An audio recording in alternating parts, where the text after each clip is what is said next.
नमस्कार दोस्तों, आप सभी का स्वागत है हमारे चैनल में। दोस्तों, ऊर्जा संरक्षण विधेयक 2022 संसद में पास हुआ। इस विधेयक के हिसाब से ऊर्जा संरक्षण कानून 2001 में बदलाव किए गए, जिसके कारण सरकार को देश में ये राइट मिला कि कार्बन बाजार बनाए जा सके और एक कार्बन क्रेडिट ट्रेडिंग या व्यापार स्कीम को स्पष्ट तौर पर लागू किया जा सके। इस बिल को आने वाले समय का ऊर्जा संरक्षण विधेयक भी कहा गया।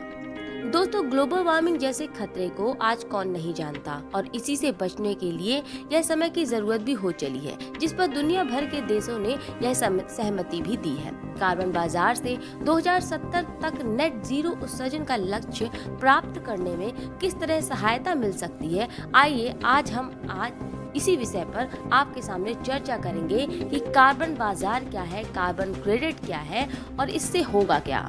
दोस्तों, 2015 के पेरिस समझौते की माने तो इसके लिए अब तक करीब 170 देशों ने अपने नेशनली डिटरमाइंड कंट्रीब्यूशन (NDC) पेश किए हैं। इनके बीच इसे हर 5 साल में इसे अपडेट करने पर भी सहमति है।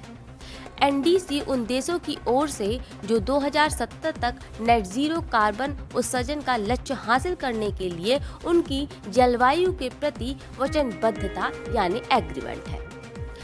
नेशनली डिटरमाइंड कंट्रीब्यूशन यानी NDC को प्राप्त करने के लिए कई देशों में एक राहत रणनीति को काफी पसंद किया जा रहा है। इस रणनीति को कार्बन बाजार कहा गया। नवंबर 2021 में ग्लासगो में COP26 जलवायु परिवर्तन शिखर सम्मेलन के दौरान वार्ताकारों ने वैश्विक carbon credit offset trading market बनाने पर सहमति व्यक्त की थी। कार्बन क्रेडिट, इसे कार्बन ऑफसेट के रूप में भी आप समझ सकते हैं, वातावरण में ग्रीन हाउस उत्सर्जन में कमी लाने की दिशा में मिलने वाला एक क्रेडिट है, जिसका उपयोग सरकारों, उद्योग या व्यक्तियों द्वारा उत्सर्जन के लिए हुए नुकसान के रूप में किया जा सकता है। इसके द्वारा आसानी से उत्सर्जन को कम नहीं कर पाने वाले उद्योग वित्तीय लागत वहन कर अपना संचालन कर सकते हैं। Carbon credit camp and trade model पर आधारित है, जिसका उपयोग 1990 के दशक में सल्फर प्रदूषण को कम करने के लिए किया गया था। तो दोस्तों, आसान भाषा में कहें तो कार्बन बाजार कार्बन उत्सर्जन के आधार पर एक कीमत वसूलने का माध्यम है। इसके लिए कार्बन ट्रेडिंग सिस्टम की स्थापना की गई, जहां कार्बन क्रेडिट यानी खरीदी या बेची जा सकती है। एक तरह से कार्बन क्रेडिट व्यापार योग्य परमिट जैसा है। यूनाइटेड नेशंस के स्टैंडर्ड की बात करें तो इसे 1 टन कार्बन डाइऑक्साइड हटने, कम होने या वातावरण से छटने के तुलनात्मक रूप में तय किया जा सकता है। वहीं यही कार्बन क्रेडिट या अलाउंस संबंधित देश या वहां की सरकारें अपने प्रति टन उत्सर्जन कम करने के लक्ष्य के हिसाब से इसको तय कर सकती है। दोस्तों, इसके लिए भारत का आयोग, जिसे नीति आयोग कहते हैं, ने राष्ट्रीय स्तर पर निर्धारित योगदान NDC एशिया के लिए परिवहन पहल TPA के भारत घटक को लॉन्च किया है। इस कार्यक्रम के भारतीय घटक को कैसे आगे बढ़ाया जाए, उसके लिए भारत सरकार की ओर से नीति आयोग ही यूनिट के रूप में काम कर रहा है। राष्ट्रीय स्तर पर निर्धारित योगदान एशिया के लिए परिवहन पहल का उद्देश्य है ऐसे वाहनों को आगे बढ़ाना जो कार्बन उत्सर्जन ना करते हों, यानी भारत, वियतनाम और चीन में गैर कार्बनीकृत परिवहन को प्रोत्साहन देना। भारत में तेजी से हो रहे शहरीकरण के चलते वाहनों की बिक्री तेजी से बढ़ रही है। ऐसी स्थिति में पेरिस समझौते के लक्ष्य को प्राप्त करने के लिए भारत का परिवहन नीति को अपनाना बेहद ही जरूरी हो जाता है, क्योंकि भारत में विश्व का दूसरा सबसे बड़ा रोड नेटवर्क मौजूद है, जो परिवहन के सभी माध्यमों द्वारा अधिकतम ग्रीन हाउस गैस, जिसे GHG कहते हैं, का उत्सर्जन करता है। इसलिए Bharat long term road map के आधार पर काम कर रहा है।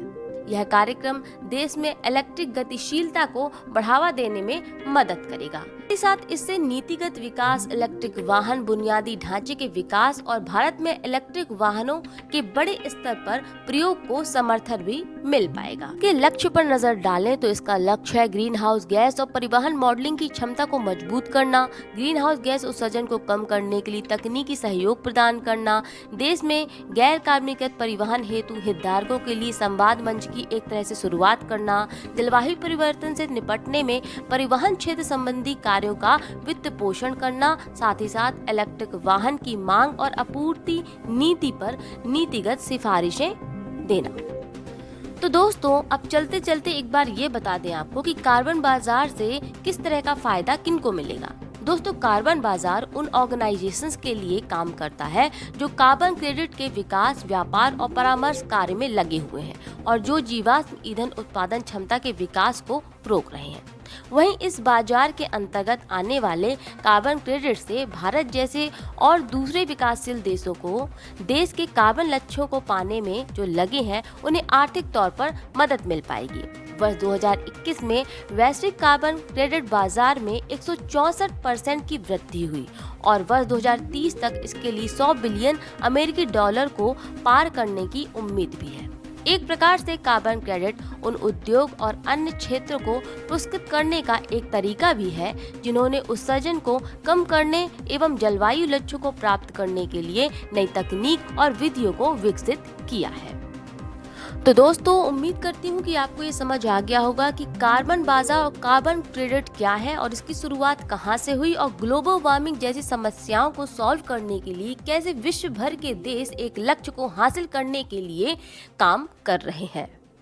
फिलहाल इस खबर में इतना ही। और खबर के लिए जुड़े रहिए हमारी चैनल एंड वर्ल्ड से, हमारे ही चैनल शोध से। फिर मिलेंगे नई खबरों के साथ। नमस्कार।